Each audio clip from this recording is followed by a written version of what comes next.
If you're here because you want the least expensive place to buy diamonds and engagement rings, then click on the link below this video. It's in the description box as well as in my top comment.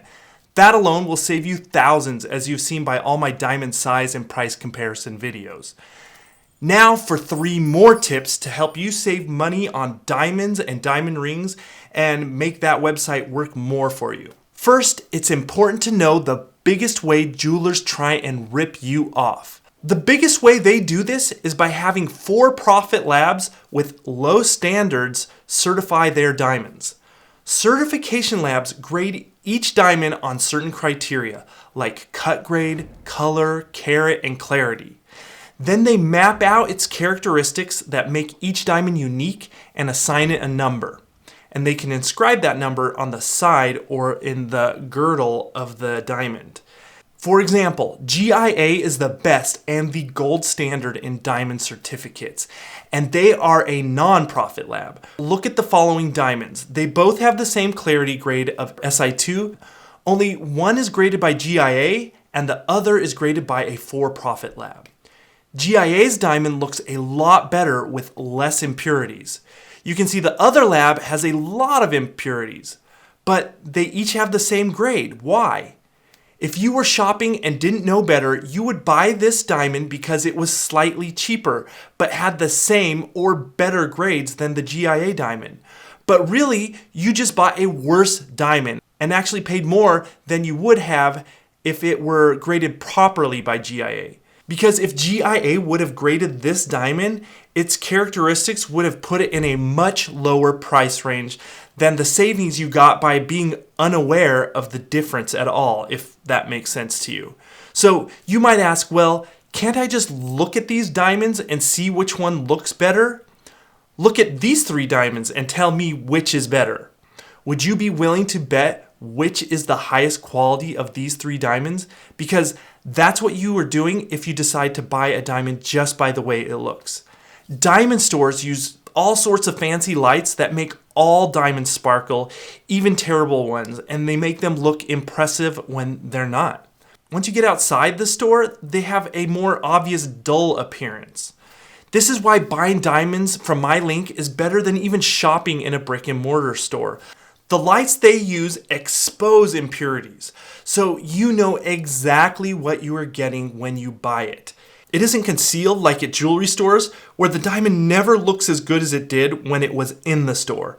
This is why trusting lab certificates is more important than what you see at the store. It tells you exactly how it will shine and look when you leave the store.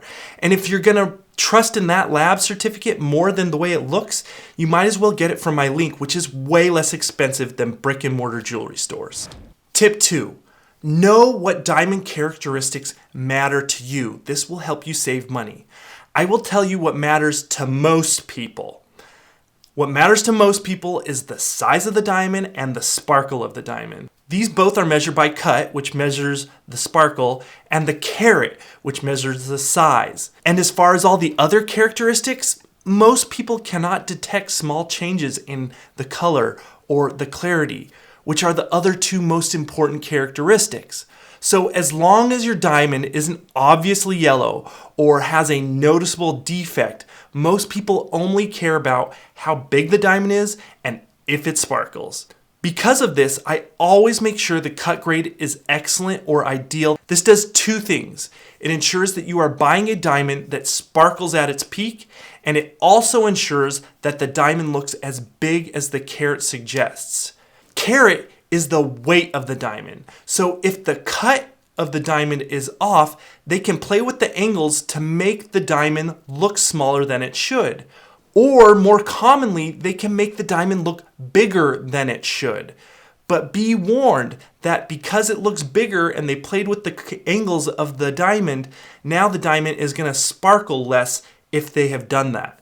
So always make sure that the diamond has an excellent cut. Apart from that, just make sure the diamond isn't noticeably yellow. I normally don't go below an H in color.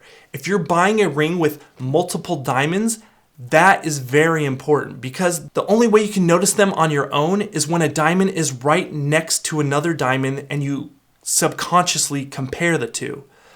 So that's what I suggest as far as cut and color go.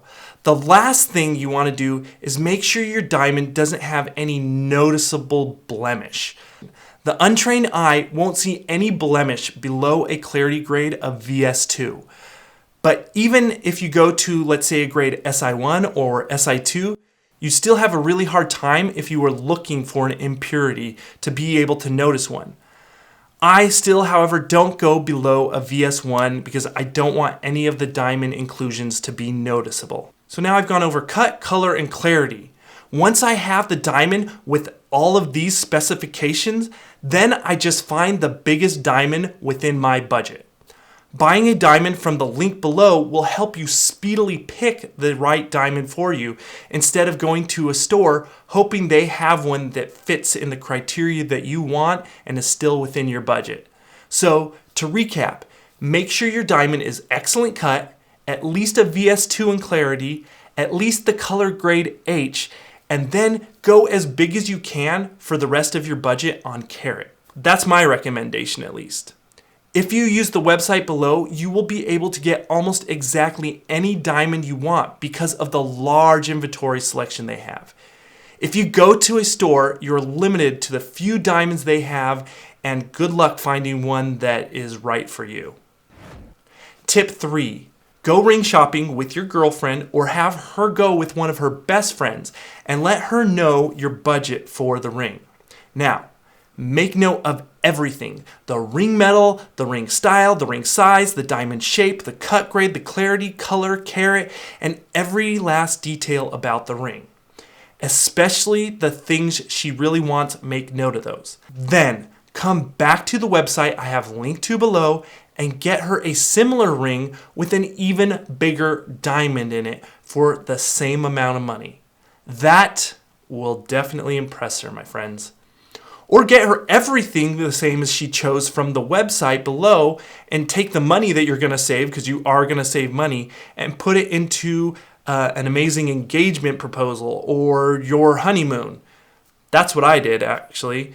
With the money I saved, I rented out an ice castle and I paid for a string quartet to play in the freezing cold, and that's how I proposed. Or you can just pocket the cash if you're like that, do whatever you want to do with the money. The specific link I keep referring to will help you save on the diamond and the ring, so if you go to another device, make sure you come back to this video and click on that link first. I kind of do whatever I feel like doing on this channel. Sometimes I do travel videos, sometimes I do diamonds, sometimes I do home automation. So come back, subscribe, and I will see you in the next one.